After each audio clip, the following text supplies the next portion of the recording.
Selamat pagi, selamat hari Minggu. Jumpa lagi bersama saya Alvin Hendra Wijaya. Hari ini saya mengundang kita semua sebagai satu jemaat CBC Palembang untuk beribadah online bersama-sama.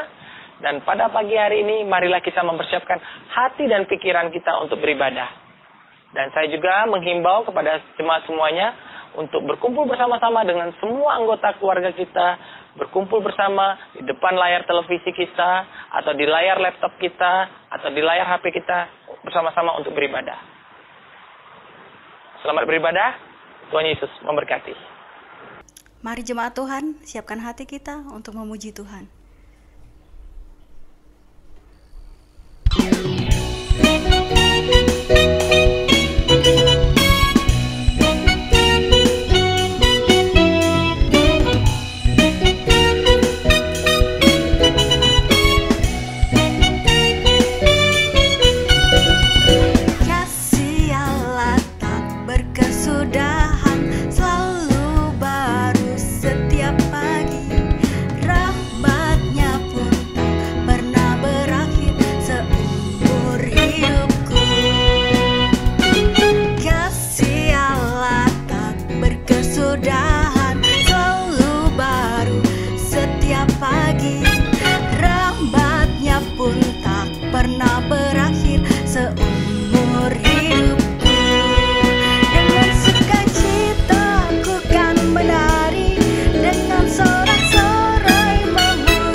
Shalom, selamat pagi Bapak Ibu, saudara-saudariku yang terkasih. Bertemu kembali di ibadah kita di minggu ini, di minggu kedua bulan Juni 2020. Masih tetap ibadah di rumah kita masing-masing. Dan saya percaya walaupun kita ibadah di rumah kita masing-masing, tapi penyertaan Tuhan, perlindungan Tuhan tetap membuat kita bersemangat dan tetap sehat untuk melanjutkan hidup atas pertolongan Tuhan bagi kita semua. Sebelum kita mendengarkan firman Tuhan, mari kita tundukkan kepala dan kita berdoa. Bapa kami yang di surga, kami mengucap syukur untuk segala kebaikan Engkau sepanjang minggu yang telah kami lewati. Kami percaya sebagaimana kebenaran firman-Mu yang kami dengar minggu lalu, sebagai hamba-hamba Tuhan yang telah dipanggil dan dipilih Tuhan, kami adalah orang-orang yang tidak akan pernah dibiarkan Tuhan kekurangan. Kami menjadi orang-orang yang selalu dipuaskan Tuhan di dalam segala kebaikan dan kemurahan serta janji-janji-Mu. Dan kami terus dipenuhi Tuhan dengan sukacita dan kebahagiaan yang daripada Tuhan, yang membuat kami terus bersemangat untuk melanjutkan hidup kami apapun yang terjadi di sekitar kami. Kami serahkan waktu ini untuk kami mendengarkan sabda firman-Mu. Berkati hati kami, pikiran kami, agar kami boleh mengerti apa yang menjadi kehendak-Mu. Dalam nama Yesus kami berdoa dan mengucap syukur. Amin. Bapak Ibu, saudara-saudariku yang terkasih, minggu ini kita akan mendengarkan firman Tuhan yang saya beri judul New Normalnya Orang Kristen. Bukankah hari-hari ini ada istilah new normal yang kita sering dengar, ya? Sepanjang 1 bulan terakhir kita dengar tentang istilah new normal. New normal itu dalam terjemahan bahasa Indonesia yang baku itu kenormalan yang baru. Dan ini diakibatkan oleh masih berlanjutnya pandemik saat ini, sampai batas waktu yang belum ada satupun orang yang mampu memprediksinya sampai kapan. Nah, bertolak dari istilah new normal ini, saya mau mengajak kita semua belajar tentang new normalnya kita sebagai orang Kristen. Bapak Ibu, saya kasih contoh. Saat sebuah produk mobil atau mobil phone merilis versi baru, kita akan penasaran mencari tahu apa yang baru dengan versi tersebut. Apakah hanya facelift-nya atau ada terobosan teknologi yang baru? Ya. Dalam perjanjian baru ada 2 kata Yunani yang diterjemahkan sebagai kata baru, ya, ke bahasa Indonesia, yaitu neos dan kainos. Kata yang pertama atau neos itu mengacu kepada sesuatu baru secara kronologi waktu, ya. Contohnya kalau piring makan saya pecah, saya harus ganti piring yang baru. Piring saya yang baru itu karena saya baru keluarkan dari kotaknya, tapi sebenarnya tidak ada yang benar-benar baru dengan piring tersebut, karena ia persis sama dengan piring lama saya yang sudah pecah, ya. Kata kedua itu kainos, menunjuk kepada sesuatu yang baru tapi secara kualitas, ya. Saya ingat tahun 2007 itu satu produk yang namanya Apple meluncurkan iPhone. Misalnya itu kita lihat waktu itu, kita tahu bahwa itu benar-benar baru. Desainnya baru, konsepnya baru, operating sistemnya juga baru, dan seterusnya. Ya, dalam kitab Wahyu 21 ayat 5, Tuhan Yesus pernah berkata dari atas tahtanya, dia berkata seperti ini, "Lihatlah, aku menjadikan segala sesuatu baru." Saudara bisa buka itu di Wahyu 21 ayat 5. Tuhan Yesus mengatakan, "Lihatlah, aku menjadikan segala sesuatu baru." Baru di situ itu bahasa Yunaninya disebut kainos, ya. Langit dan bumi yang benar-benar baru. Tidak akan ada air mata di dalamnya karena tidak ada lagi dosa dan tidak ada lagi penderitaan. Ya, sebagai orang percaya, kita perlu terus memperbaharui semangat kita untuk bukan hanya menyambut sesuatu yang baru dari Tuhan, tetapi juga mengupayakan realitas baru itu, realitas baru tersebut betul-betul hidup di dalam hidup kita. Ya. Sebuah realita baru di mana tidak ada lagi pasangan Kristen yang ingin bercerai, pemuda yang kecanduan narkoba, kecanduan pornografi, pengusaha atau pejabat yang korup, bayi yang mati karena kurang gizi ataupun karena diaborsi, dan seterusnya. Ya, jadi dari mana kita tahu bahwa realita yang benar-benar baru tersebut pasti akan terjadi? Dari mana kita tahu?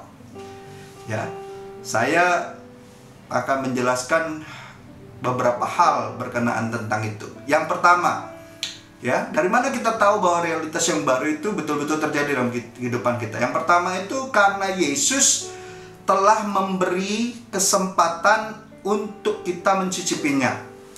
Ya.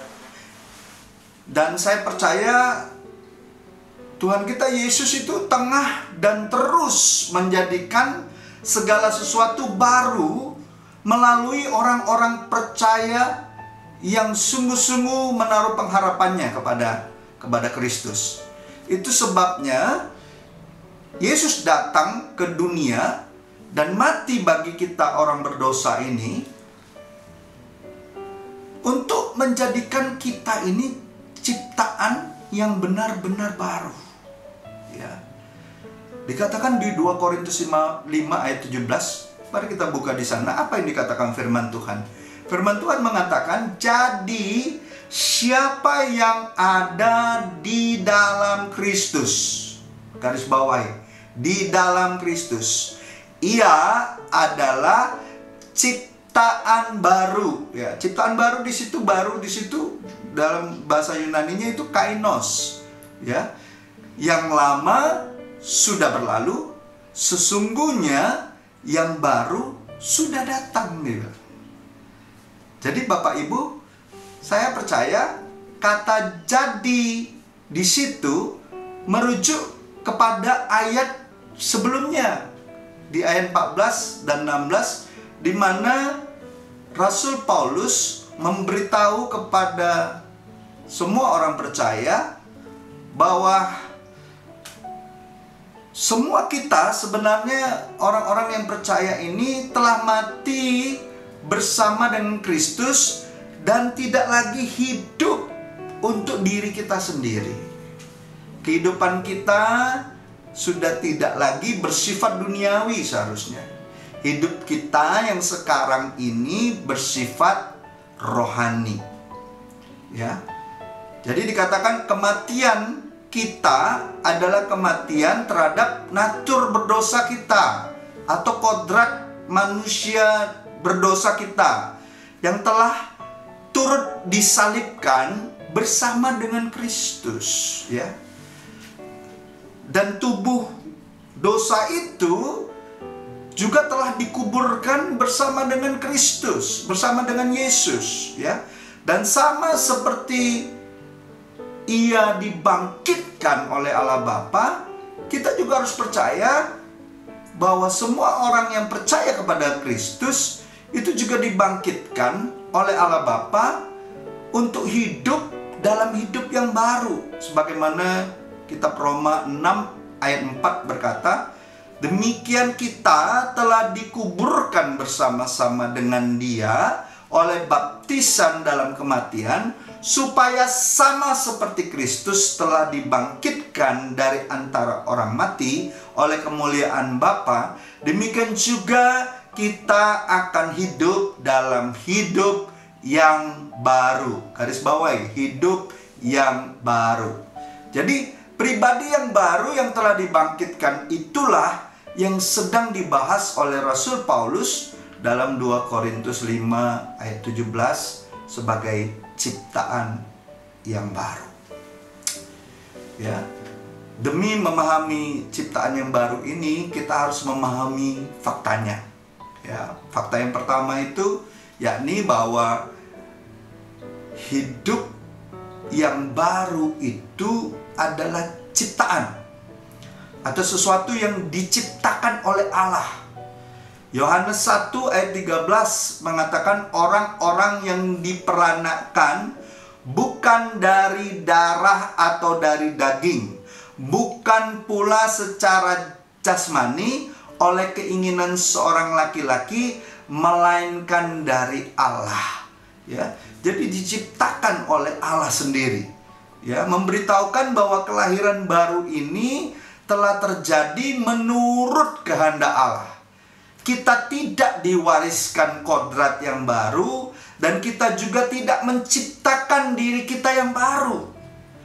Dan Allah tidak sekedar membersihkan kodrat kita yang lama yang penuh dosa, tapi Ia menciptakan sesuatu yang sepenuhnya baru dan unik di dalam kita. Jadi ciptaan baru ini benar-benar baru, ya, dihadirkan dari nol. Sama seperti segenap alam semesta telah diciptakan oleh Allah secara ex nihilo, dari kekosongan,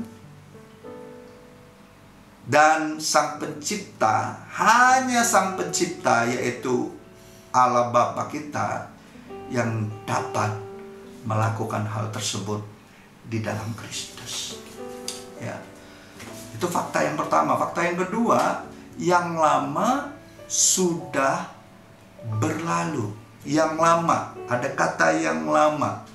Itu sedang merujuk kepada segala sesuatu di dalam kodrat lama kita, atau manusia lama kita, atau manusia berdosa kita, ya, nature manusia lama kita itu penuh dengan apa, saudara? Kesombongan, kesukaan akan dosa, kenajisan, ya, dan kecemaran, ya.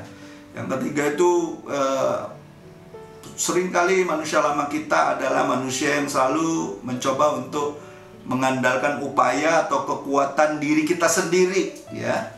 Kita orang yang sering punya opini atau kebenaran kita sendiri, kebiasaan-kebiasaan yang buruk, ya, hawa nafsu yang membawa kita hidup jauh dari Tuhan. Ya, itulah manusia lama kita, ya. Jadi manusia yang lama itu, ya, semua hal yang dahulu yang lama itu kita kasihi, Alkitab mengatakan itu telah berlalu. Terutama kasih akan diri kita sendiri dan pembenaran diri atau promosi diri kita sendiri. Ciptaan yang baru itu menatap kepada Kristus, bukan menatap kepada diri kita sendiri.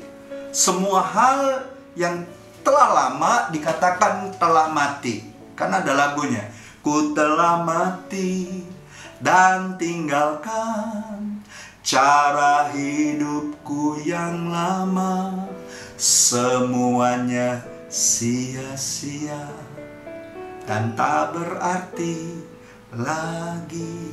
Jadi hidup yang lama itu betul-betul telah mati dan disalibkan bersama dengan kodrat lama kita itu satu di dalam kematian Kristus. Jadi ini harus kita pahami, ya, konsep ini harus kita pahami dulu supaya kita tahu bahwa manusia lama kita itu betul-betul sudah berlalu, ya. Jadi dengan berlalunya yang lama, yang baru sudah datang dikatakan. Hal-hal yang usang dan mati telah digantikan dengan hal-hal yang baru yang penuh dengan kehidupan dan kemuliaan Allah. Jiwa yang baru lahir ini berkenan terhadap hal-hal yang ilahi. dan membenci hal-hal yang duniawi seharusnya. Dan terlebih lagi hal-hal yang berbau kedagingan, tujuan, perasaan, keinginan, pengertian kita yang baru itu sangatlah berbeda dengan manusia lama kita. Kita melihat dunia melalui sudut pandang yang baru ketika kita menjadi manusia baru. Alkitab seakan-akan, waktu kita baca Alkitab itu seakan-akan kita belum pernah baca itu Alkitab. Dan walaupun mungkin pernah kita baca, ada keindahan yang di dalamnya yang selama ini belum kita sadari sebelumnya, ya. Dan membuat kita heran, mengapa kita tidak menyadarinya selama ini, ya. Tapi waktu kita menjadi manusia baru, firman Tuhan itu seperti hidup, seperti memberi makna baru, makna yang ilahi, makna yang membuat kita dipuaskan oleh Tuhan, ya. Sepertinya alam di sekeliling kita itu telah berubah dan kita seakan-akan hidup di dunia yang baru. Langit dan bumi penuh dengan hal-hal yang baru. Dan sepertinya waktu kita merenungkan kebenaran firman Tuhan, kita menyadari bahwa segala sesuatu yang kita alami, ya, dan yang akan kita jalani ke depan, itu semua hanya untuk kemuliaan Tuhan, hanya untuk memuliakan Tuhan. Dosa yang dahulunya kita pertahankan, namun setelah kita menjadi manusia baru, kita ingin membuang semuanya itu untuk selama-lamanya. Ya, Rasul Paulus mengatakan segala sesuatu yang dulu kuanggap berharga, semua setelah aku mengenal Kristus itu semua sampah, saudaraku. Ya, kita dikatakan di Kolose 3 ayat 9, kita telah meninggalkan manusia lama serta kelakuannya. Seseorang yang sudah dijadikan baru oleh Tuhan, dia pasti rindu meninggalkan manusia lama serta kelakuannya. Ya, dikatakan jangan lagi kamu saling mendustai karena kamu telah meninggalkan manusia lama serta kelakuannya, ya. Dan Efesus 4 ayat 24 mengatakan dan telah mengenakan manusia baru yang telah diciptakan menurut kehendak Allah. Ingat, kita menjadi manusia baru itu diciptakan menurut kehendak Allah, di dalam kebenaran dan kekudusan yang sesungguhnya. Jadi kebenaran dan kekudusan yang sesungguhnya hanya bisa kita dapati di dalam kehendak Allah. Jadi Bapak Ibu, saudara-saudariku yang terkasih, itu poin yang pertama. Poin yang kedua, ya, Yesus juga memberikan kepada kita perintah baru. Ya, perintah baru di situ juga kainos, ya. Apa perintah baru itu? Yohanes 13 ayat 34 mengatakan untuk kita saling mengasihi. Aku memberikan perintah baru kepada kamu, yaitu supaya kamu saling mengasihi sama seperti aku telah mengasihi kamu, demikian pula kamu harus, ada kata harus di situ, saling mengasihi. Baru di sini itu secara kualitas. Ya, ingat kainos itu artinya baru secara kualitas. Mengasihi sesama bukan seperti kita mengasihi dengan kekuatan kita, tetapi seperti Yesus yang sudah terlebih dahulu mengasihi kita. Bagaimana Yesus mengasihi kita? Dia mengasihi kita dengan memberikan nyawanya. Jadi tanda kita benar-benar ciptaan baru adalah kasih kita terhadap sesama itu benar-benar baru, dengan konsep Kristus, bukan konsep seperti yang selama ini kita pikirkan. Bukan lagi kasih yang basa-basi, bukan lagi kasih yang ala kadarnya, ya. Jadi kasih yang seperti Kristus, yang rela sampai memberikan nyawanya bagi orang yang dia kasih. Saya percaya orang yang betul-betul mengimani firman untuk mengasihi sesuai dengan apa yang menjadi kehendak Tuhan ini, akan ada perasaan baru di dalam hatinya terhadap sesama, ya. Sebagai manusia baru, kita akan punya pandangan yang berbeda, ya, berkenaan tentang kasih kita bagi keluarga, bagi kerabat kita, ya. Ada belas kasihan yang belum pernah kita rasakan, bahkan terhadap musuh kita sekalipun, ya. Dan kasih kita yang dari Tuhan itu memampukan kita untuk memiliki ataupun mempunyai kasih bagi banyak orang, bahkan bagi semua orang, tanpa memandang ras, suku, agama apapun, ya. Puji Tuhan kalau Injil Kristus Yesus itu bukan soal mengubah orang berdosa menjadi orang baik, tetapi orang berdosa itu dijadikan manusia baru di dalam Tuhan, menjadi orang yang baru di dalam Kristus. Banyak orang yang baik, yang bukan ciptaan yang benar-benar baru atau kainos di dalam Kristus. Banyak orang yang baik, ya, di luar sana banyak orang yang baik, tapi dia bukan ciptaan yang baru di dalam Kristus, ya. Tapi bersyukurlah Bapak Ibu, saudara-saudariku, kita ini tadinya orang berdosa, ditebus oleh darah Yesus, bukan hanya untuk diselamatkan, tapi new normalnya kita sebagai manusia yang baru, itu kita diubahkan sungguh-sungguh di dalam kehendak Allah, di dalam kebenaran dan kekudusannya. Firman Tuhan mengatakan di Efesus 4 ayat 21-24, kita baca sama-sama kebenaran firman Tuhan ini. Mari kita buka Alkitab kita. Dikatakan, karena kamu telah mendengar tentang Dia. Tentang siapa? Tentang Yesus. Dan menerima pengajaran di dalam Dia, menurut kebenaran yang nyata dalam Yesus, yaitu bahwa kamu berhubung dengan kehidupan kamu yang dahulu harus dikatakan menanggalkan manusia lama yang telah menemui kebinasaannya oleh nafsunya yang menyesatkan. Ingat, manusia lama kita tuh penuh dengan hawa nafsu yang menyesatkan, supaya kamu dikatakan dibaharui di dalam roh dan pikiranmu, dan mengenakan manusia baru, ya. Mengenakan itu artinya memakai, seperti baju baru kita mengenakan, dikatakan, ya.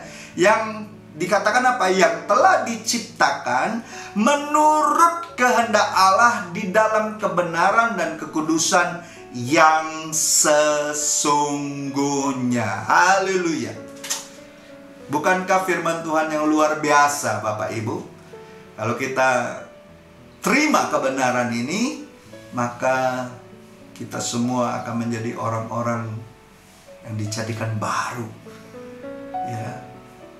New normal Christianity in our life. Ada kehidupan kekristenan yang baru di dalam kebenaran dan kekudusannya. Pertanyaannya, apakah kita adalah ciptaan baru di dalam Kristus? Apakah Bapak Ibu, saudara-saudariku yang terkasih, yang menyaksikan khotbah ini di rumah masing-masing ataupun dimanapun Bapak Ibu sedang berada, yakin betul bahwa engkau adalah ciptaan baru di dalam Kristus? Jika iya, apanya yang baru?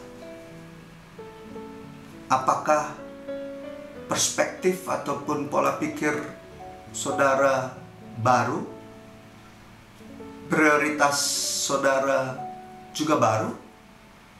Atau saudara punya ambisi yang baru? Biarlah kita seperti apa yang dituliskan oleh Rasul Paulus pada jemaat yang ada di Korintus. Tapi saya percaya ini juga dimaksudkan untuk kita semua. Kita lihat di 2 Korintus 4 ayat 16 dikatakan, sebab itu kami tidak tawar hati, tetapi meskipun manusia lahiriah kami semakin merosot, ya, namun manusia batiniah kami dibaharui dari sehari ke sehari. Bapak Ibu, saudara-saudariku yang terkasih, bukankah betul setiap kita makin hari manusia batiniah kita itu seharusnya dibaharui setiap hari? Memang betul, manusia lahiriah kita makin lama makin merosot.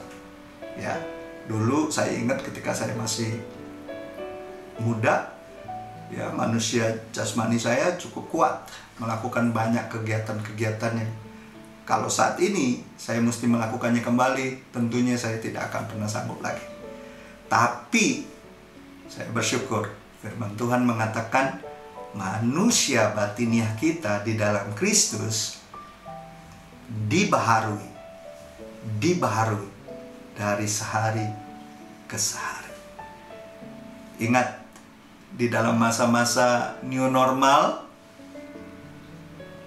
yang dicanangkan oleh pemerintah kita, seharusnya itu bukan hanya bagaimana kita mengikuti aturan-aturan yang sudah ditetapkan pemerintah, tapi sebenarnya kita harus berubah di dalam pola pikir kita. Ya. Sebagaimana di dalam new normal, keadaan bukan berarti kita kembali kepada kehidupan yang lama. New normal itu bukan berarti situasi bakal seperti sebelum adanya pandemi ini. Ya, sama. New normalnya kita sebagai orang Kristen, kita tidak mungkin lagi hidup sama seperti manusia lama kita, ya. Lantas apa yang baru di dalam kehidupan kita, ya? Di dalam kehidupan nyata kita, kalau pemerintah sedang mencanangkan new normal, ya, kita jangan cenderung hanya mengikuti instruksi-instruksi protokol yang disampaikan oleh pemerintah saja, ya. Tapi betul-betul kita mengubah cara berpikir kita menjadi cara berpikir yang baru, kebiasaan yang baru. Itulah new normal. Sama kehidupan rohani kita, kalau kita dibaharui tiap hari kita mengalami new normalnya Tuhan, maka pola pikir kita pun akan diubahkan Tuhan. Akan ada kebiasaan-kebiasaan yang baru yang bermanfaat untuk kesehatan kerohanian kita. Sama waktu new normal nanti kita jalani sama-sama di dalam protokol pemerintah untuk mencegah pandemi ini. Tentunya kebiasaan memakai masker keluar rumah, kebiasaan untuk lebih sering mencuci tangan, kebiasaan physical distancing, kebiasaan untuk lebih memprioritaskan hal-hal yang harusnya kita jadikan prioritas untuk kita kerjakan, baik itu di rumah ataupun di luar rumah, ya. Terus kebiasaan pola hidup yang sehat, itu akan menjadi kebiasaan-kebiasaan kita yang baru. Bukankah setelah kita menjadi manusia baru di dalam Kristus, kita juga harus menjaga yang namanya pola hidup sehat secara rohani. Kita ada menjauhi kehidupan berdosa, ya, distancing terhadap, menjauhi terhadap kehidupan pergaulan yang buruk, menjauhi terhadap kehidupan yang bisa membawa kita jatuh kembali kepada dosa. Saya percaya apa yang kita lihat di alam nyata, sebenarnya Tuhan mau kita menang di alam rohani. Saya percaya kalau kita menang di dalam rohani, kita menjadi manusia baru yang diperbarui terus oleh Tuhan di dalam kebenarannya setiap hari. Maka di alam nyata pun, di dalam kehidupan kita sehari-hari, kita akan menjadi manusia-manusia yang sungguh-sungguh boleh menjadi berkat bagi banyak orang. Bapak Ibu, saya bersyukur dengan istilah new normal ini, kita kembali untuk merenungkan kebenaran firman Tuhan, bagaimana kita menjadi new normal in Christianity. Kita betul-betul hidup di dalam kehidupan manusia baru kita bersama dengan Kristus. Mari kita tutup khotbah ini dengan kita menundukkan kepala dan kita berdoa.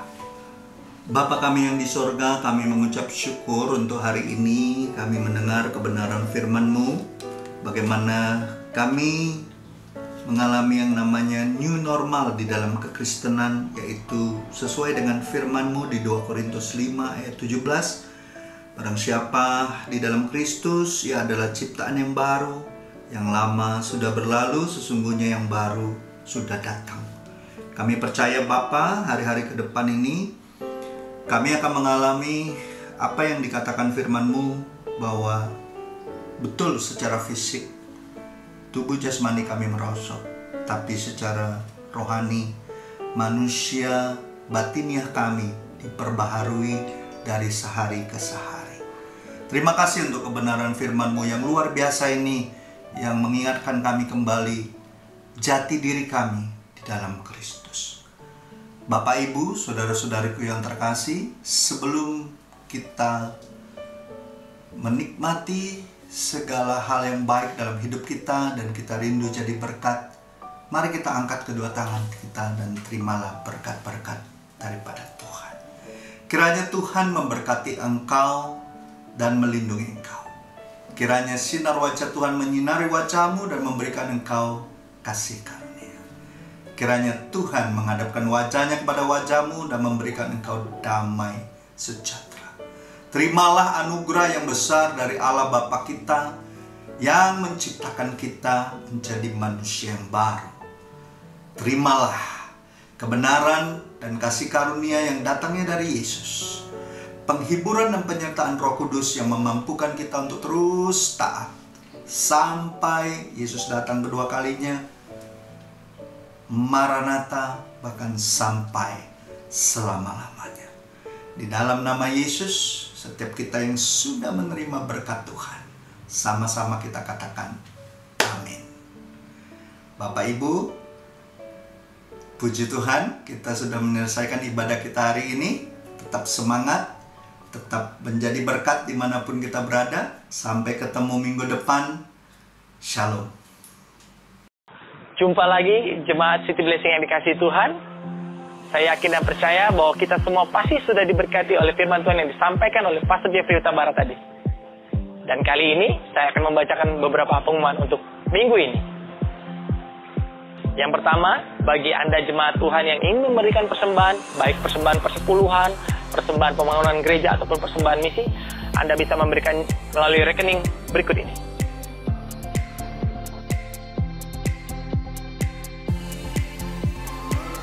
Yang kedua, doa jemaat yang akan diadakan setiap hari Selasa pukul 18.30 melalui aplikasi Zoom.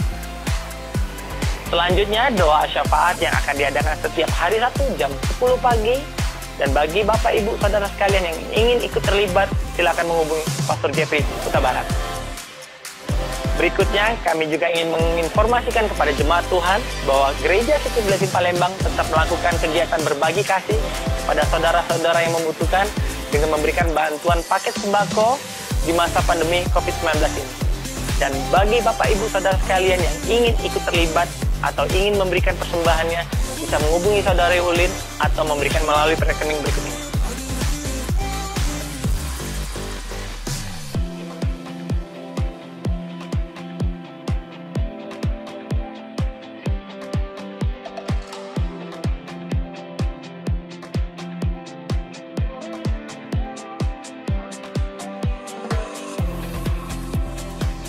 Dan ini yang paling ditunggu-tunggu.